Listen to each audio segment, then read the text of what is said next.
G'day guys, we forgot to make the video when we actually just repaired this car.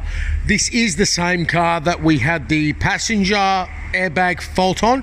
Now what we can do is make a video to show you the wiring harness. Where's the wiring harness, Phil? Okay, so it's very basic. If you're going to unclip an airbag or find one of these, this plugs into the airbag, right? It's at the back of that. Okay.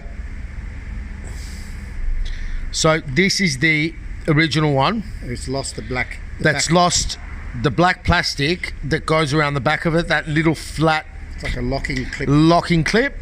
If you don't have that locking clip, your airbag light's going to come on. It knows, just like that front passenger airbag video we made.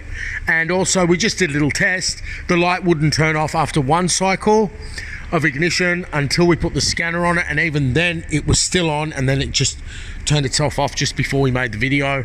So that's on the E83, but it's pretty much going to be the same on all the mid 2000 sort of early 2000 BMWs. Hope that helps. Bye.